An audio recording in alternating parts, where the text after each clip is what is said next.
bahwa ada satu juz yang kitabnya hilang. Yang hilang kitab apa, Gus? Tabaqat Fuqaha'il Yaman. Kan gini, tadi malam kan saya diskusi dengan Ibnu Khodi itu. Ya. Nah, dia kan mengatakan bahwasanya ketika saya menanyakan dari mana Al-Janadi itu menyatakan ada nama Abdullah sebagai salah satu putra Ahmad bin Isa. Betul. Nah, kemudian dia menyebutkan Al-Janadi itu bersumber kepada dua sumber. Satu, sumber ikhbarus suyukh. Sumber informasi dari para syekh-syekh. Ya. Dan itu namanya ikhbarul majhul. Ya. Sumber-sumber yang tidak bisa dibenarkan karena tidak disebut, tidak ditafsir siapa tuh syekh-syekhnya itu. Nah, yang kedua tadi yang disebutkan Ki Ja'far, di antaranya adalah kitab Tabaqat Fuqaha'il Yaman.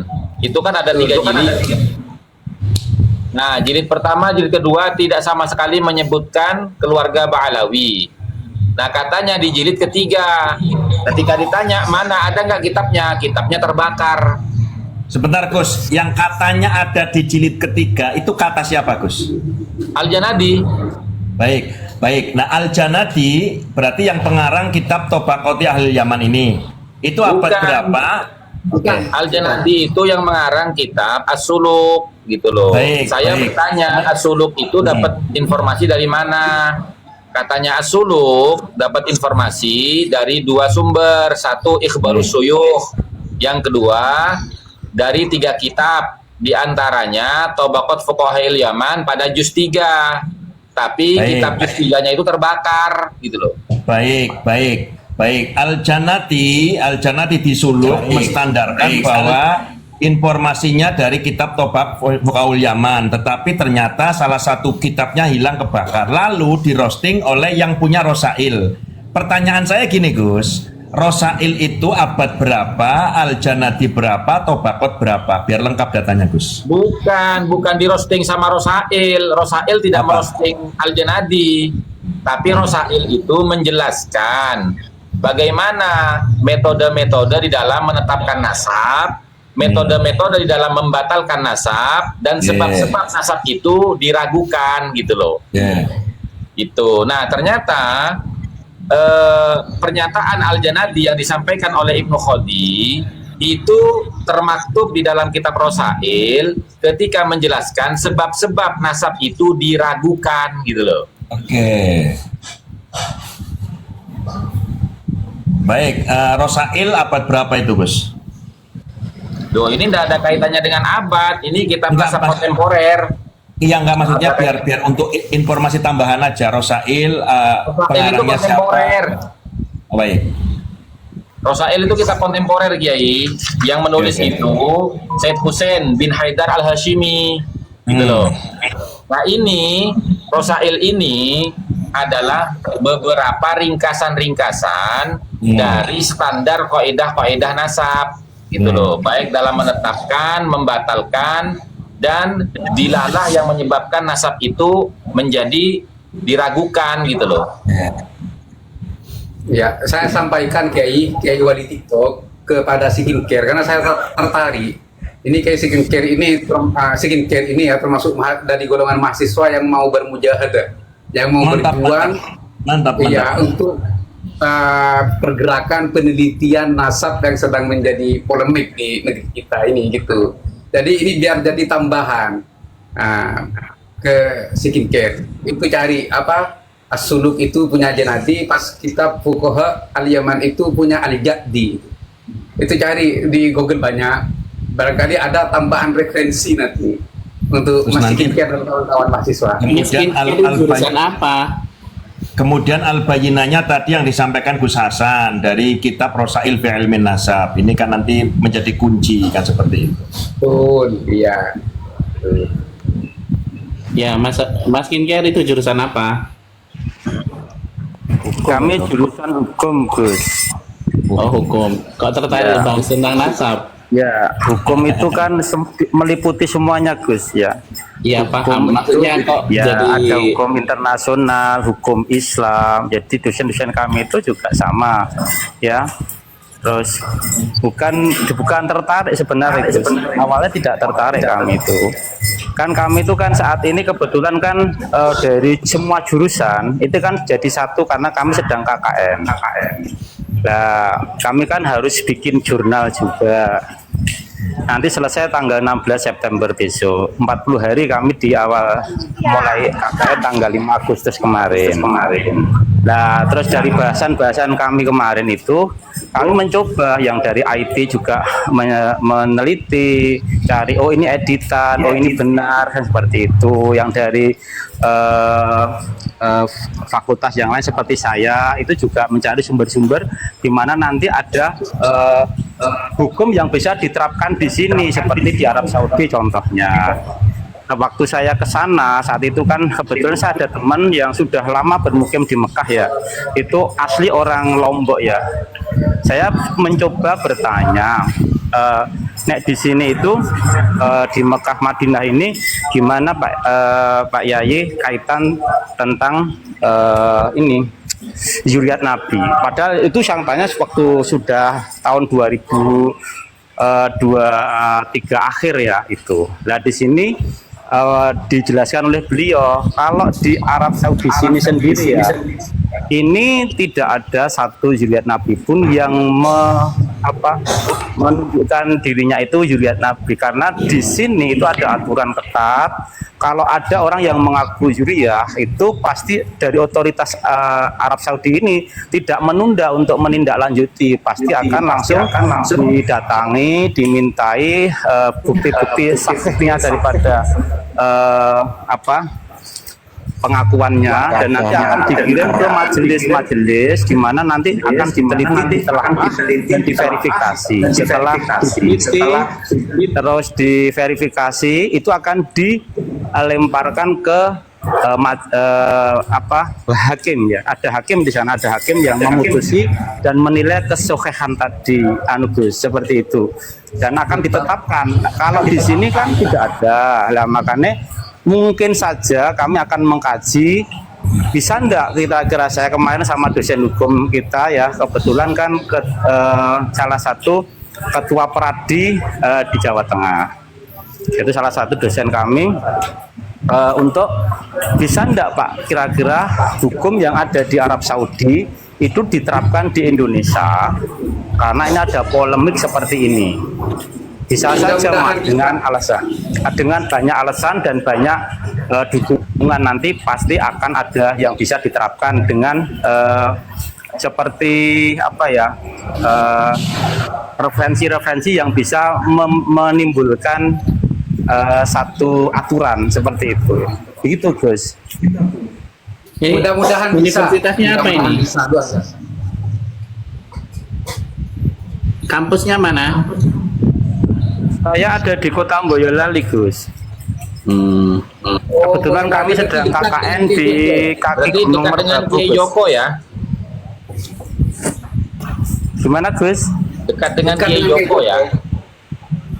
Oh, saya malah kurang Izzatul Quran. Pondok pesantren Izzatul Quran. Boyolali. Dekat ya? Dekat ya? Gus. Jadi kami sudah mendekati Ngampel Semarang Gus, kampus kami. Oh, Ngampel Semarang. Enggak, tapi jenengan tahu Kiai Joko? Pondok pesantren Izzatul Quran itu. Tahu Gus, tahu. Ya, saya sama Kiai Ja'far kemarin ke sana. Nginap semalam. Oh ya Gus, Pinarak Gus, kami kan juga tidur di kampus. Iya, waktu itu kan melalui Pak Zen itu kan saya bikin buku nih 13 poin memahami politik kasar. Bisa kami beli. Bisa Ada di Shopee. Di Shopee ada, di Shopee. Shopee ada, Shopee laris manis. Iya. Oh Nanti- iya, siap Gus. Nanti saya tak check out. Oke, kapan nanti jenengan ke tempatnya Kiai Joko? Nanti kita ketemuan di sana. Oh siap Gus. Karena kan Kiai Joko dengan Pak Zen itu punya rencana mau mengadakan seminar bedah buku saya di sana. Nah, mumpung ada Kiai Ja'far, beliau ini kan alumni dari Mekah 10 tahun, jadi bisa jadi tim pembanding gitu loh. Iya, Gus. Coba saja jenengan tabayun ke Kiai Joko. Siap, Gus. Ya. Apapun informasi dari Kiai, dari Gus-Gus kami itu kami senang, Gus, karena kami juga masih belajar, dan apa yang kami pelajari bersama teman-teman ini ya itu mungkin sampai pagi sampai malam ya, untuk mencari referensi. Karena kalau kita tidak teliti tentang Google ya, Gus, ya tadi ada yang tapping ya tentang Google. Google itu bukan tidak valid ya, semua Google pasti valid, tergantung penulis, siapa yang menulis, kapan ditulis ya, dan tanggal berapa itu diunggah. Dan seperti itu, kalau kita ingin merujuk kepada sebuah negara manapun di belahan dunia ini tidak ada yang tidak menyimpan data daripada sejarah atau dokumen negaranya itu, baik nyata ataupun digital. Nah, kalau sekarang kita searching ya, Gus, kita searching di Indonesia saja saat ini. Kita contoh kalau kita ingin cari kambing Garut, nah, itu nanti akan muncul banyak referensi ya. Ya seperti itulah. Kalau kita kembalikan ke di situ, kita kalau mau searching tentang pendiri atau yang punya rumah kebangsaan Timur nomor 56. Nah, itu nanti yang muncul pasti akan Habib dari Al-Hadramaut, Gus. Ya. Yang muncul seperti itu. Nah, tetapi itu langsung kita teliti, ternyata pengunggahnya siapa, sumbernya siapa. Ya. Itu adalah penyesatan, Gus. Ya. Penyesatan. Ya, kalau tentang sejarah kita harus merujuk kepada webnya negara. Ya. Tidak boleh sama mereka itu tidak paham posisi Google itu sebagai apa, mereka tidak paham gitu. Dianggapnya semua informasi yang ada di Google itu adalah informasi yang tidak bisa dipertanggungjawabkan. Dan juga mereka kemakan dengan penggiringan opini yang selama ini itu dituduhkan kepada kelompok-kelompok Wahabi, bahwasanya orang-orang Wahabi itu kalau menjelaskan tentang masalah agama selalu googling gitu loh. Begini Gus, sebenarnya mereka bukan tidak paham, Gus. Nah, Ya, mereka paham, dan mereka juga googling terus kalau pengajian gitu. Tapi gini, Gus, tapi ya mereka itu siapapun yang punya referensi atau tulisan atau pendapat yang tidak suka dengan rasa mereka, maka sama mereka langsung iya. dihina. Iya, gitu, Bang. Betul. Ya, coba Gus. Ini kan kita pelajari ya lewat dosen IT sama teman-teman mahasiswa yang jurusan IT ya. Ya, di sini itu hampir ada sekitar 10-an% di Indonesia terkhusus ya. Ini sudah ada perubahan tentang Google, itu banyak yang menulis tentang sejarah Indonesia, dan itu setelah kita cocokkan dengan web pemerintah itu jelas-jelas palsu, Gus.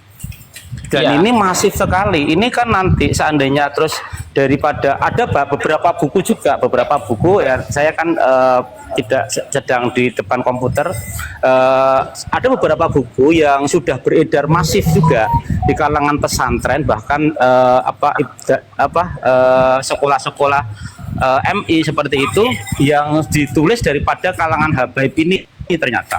Dan ini juga sebuah pemelencengan juga kalau kita pelajari ya, kalau kita cocokkan, kita compare dengan buku keluaran lama itu jauh panggang daripada AP, Gus. Nah, ini akan disikronkan sama Google-nya ternyata. Itu yang ini nanti barangkali bisa untuk kita kaji ya. Nanti otomatis kita akan ngomong kepada karena kita di daerah ya, di DPR RI, di DPRD ya, nanti ke DPR provinsi untuk menyampaikan nih, kita ingin bertemu juga bahwa ini seperti ini. Ini jelas-jelas masif, Gus. Nanti bisa Gus buka sendiri ya, ketik saja gitu. Iya. Menarik, Mas Skincare, menarik sekali. Jadi nanti kolaborasi lah antara mahasiswa dengan Gus ini, ya. Iya, betul.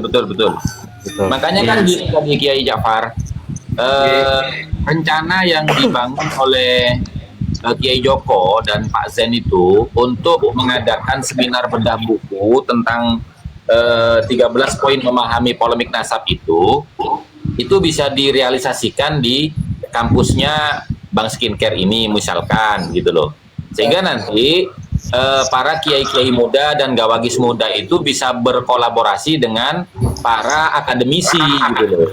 Gitu. Sebenarnya gampang aja kalau mama Google itu nggak valid atau apa, ya terus yang valid itu seperti apa mereka juga nggak bisa menunjukkan. Iya, yang valid itu kata Kiai Ja'far itu yang sesuai dengan pola pikirnya gitu loh. Nggak paham bahwasanya Google itu apa. Google itu cuma sebagai mediator untuk tempat pencarian. Google itu pencarian. Jadi sebenarnya aplikasi itu Google itu kan seperti perpustakaan gitu kan ya. Perpustakaan indeks. yang Jadi digitalisasi kan. betul. Jadi Google itu sebagai alat bantu untuk menindeks searching sesuatu key yang kita ketikkan apapun itu yang sudah dipublikasikan oleh kita yang pasti ditemukan. Iya, betul. Sekarang itu zamannya AI. Coba kalau seumpama kita nggak pakai alat bantu, Itu sekarang zamannya AI katanya. Itu tanya yang kuliah itu, dia garap sesuatu tinggal ngomong mulutnya sudah dapat semua informasi itu hari ini. ya buktinya sekarang yang bikin video, bikin undangan, dia pakai Microsoft Word apa enggak itu dari siapa? Iya. Jadi pikiran-pikiran ya sempit seperti itu tuh untuk membodohkan orang, Pak.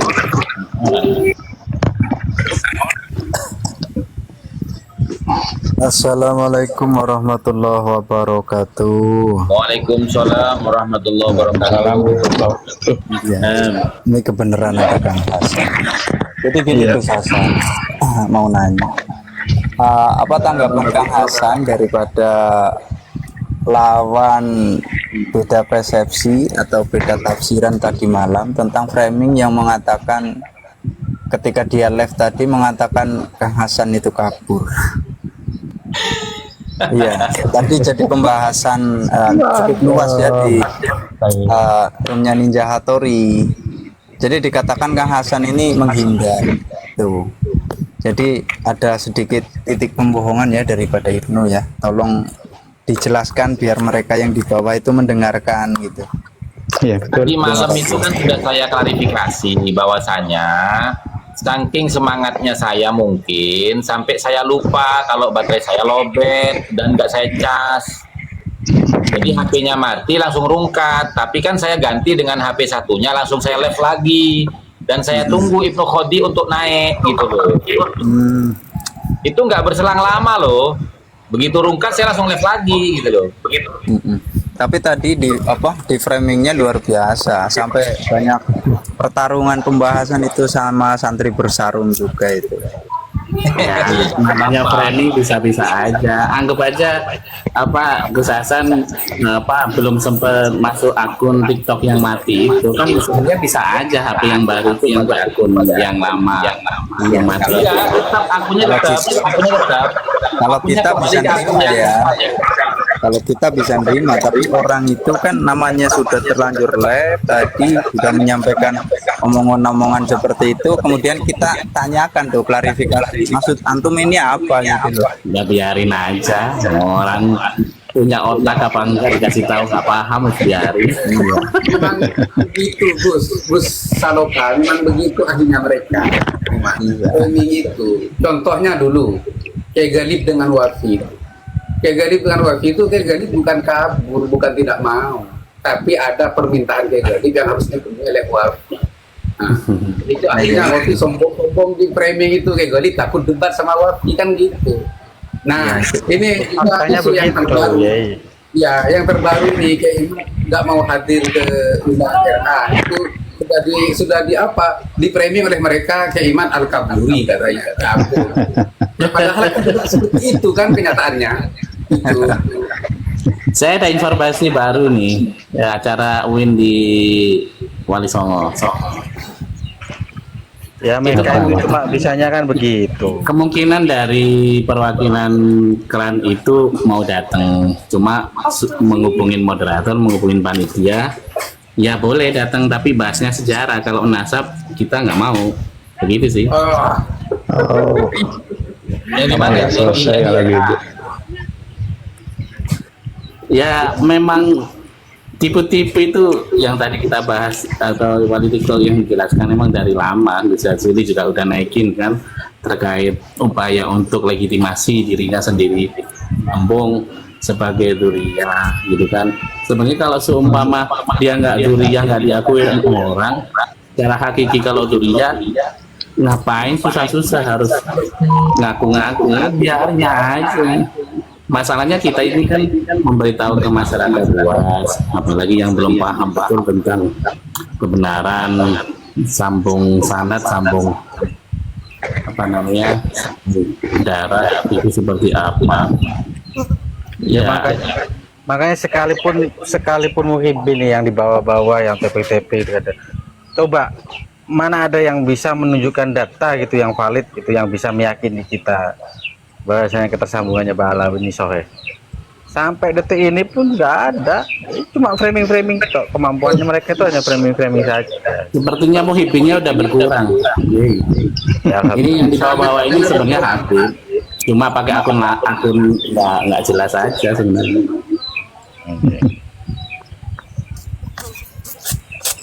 Iya. Jadi mungkin udah genetik ya. Segala sesuatu kalau sudah berkaitan tentang genetik, dirubah bagaimanapun dia tetap mengalir gitu loh. Oh iya, dalam penelitian psikologi juga begitu. Iya. Apakah genetik itu akan disalurkan kepada Muhyiddin itu ya? Oh ya, Gus Islam Al-Qudusi, monggo kalau mau naik lagi. Oke. Itu persyaratannya ada nggak dalam suatu nasab itu? Apa saja syarat-syaratnya terjadi suatu nasab itu? Syarat-syarat dalam hal ada, syarat-syarat penetapan. Iya, ada berapa itu? Syarat-syarat pembatalan, bukan syarat ya, kaifiyah. Iya, apa? Metode di dalam Metode. menetapkan nasab, dan metode di dalam membatalkan nasab, dan juga sebab-sebab nasab itu diragukan. Iya. ada kaidah-kaidahnya. Apa saja itu ya? Kok sepertinya banyak yang nggak ngerti gitu metodenya atau syarat-syaratnya Ya itu. sebenarnya begini, sebenarnya kalau kita mau mempelajari itu bisa, gitu loh. Dan itu kan sudah sering saya sampaikan juga teman-teman yang lain, diantaranya Ki Abdul Ghalib, Ustaz Jazuli, dan teman-teman yang lain ya, yang intens membicarakan polemik nasab ini. Itu yang paling sering digunakan itu Al-Kafi Al-Muntakhaf fi Ilmin Nasab, Muqaddimat fi Ilmil Ansab, dan juga Rasail fi Ilmil Ansab. Itu yang paling sering digunakan. Itu. Ada lagi juga usul fi Ilmin Nasab. Ada. Kemudian ada juga itu Al-Madkhal ila Ilmin Nasab wa Qawaidih. Gitu. Di situ apakah termasuk DNA masuk di situ ya? Nah, kalau DNA itu di dalam kitab Rosail ya, kalau saya Rosail tuh. Dalam kitab Rosail itu memang disebutkan di situ. Bentar ya.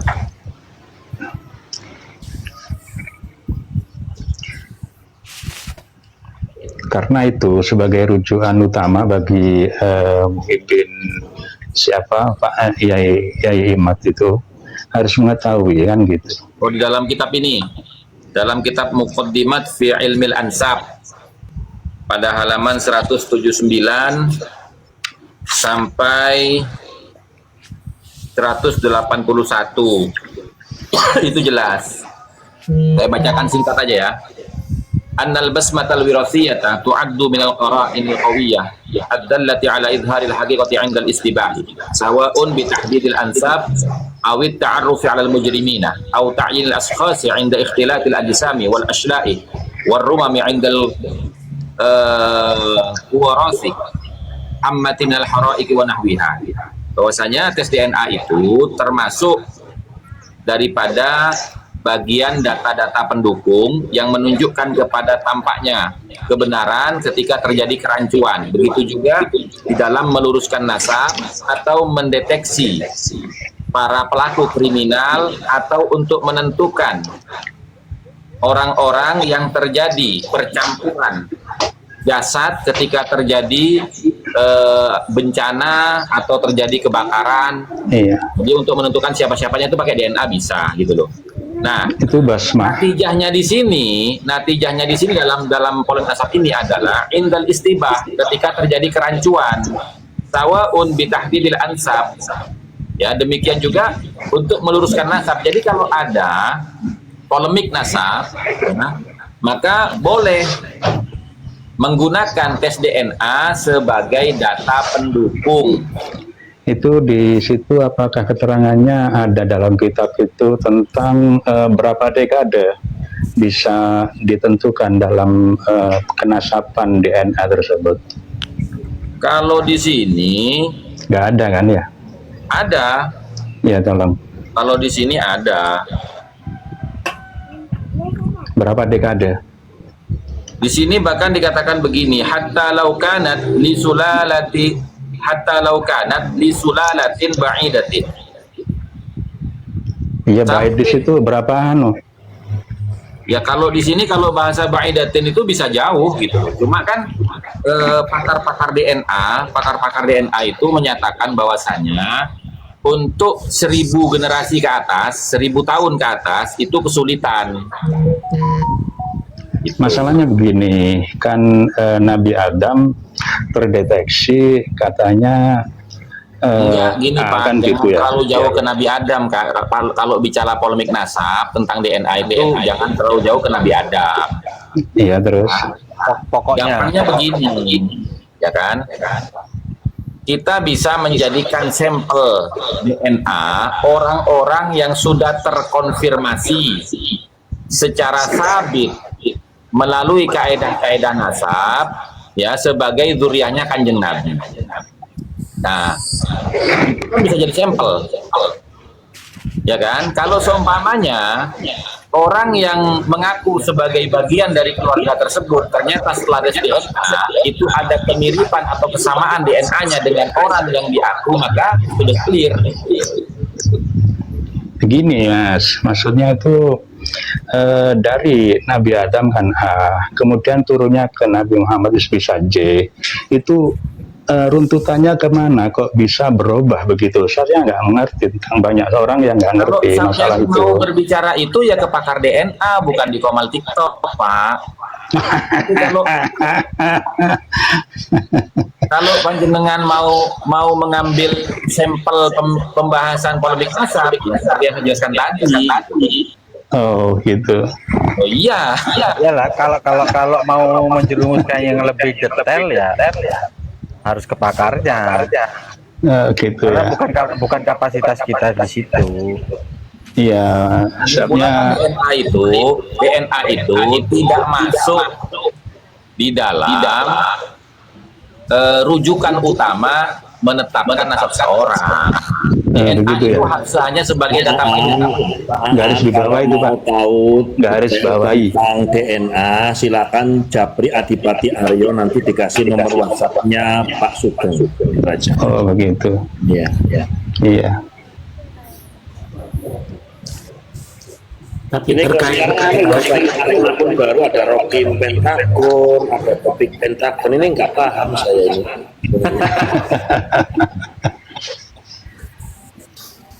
Dalam Mas Kolil, siapa Rocky? dalam satu tes DNA itu kan tidak ada beberapa wilayah Asia, Eropa kan gitu ya. Itu yang 1J atau 1G atau satu yang lainnya atau L gitu. Ada beberapa wilayah, perbedaan wilayah. kenapa kok tidak menetapkan satu wilayah saja? Karena memang tidak bisa terdeteksi. Gak bisa jawab Pak Aan, Gus Hasan pun hanya kiro-kiro karena bukan bidangnya, bukan ahlinya. Gimana sih? Oh iya.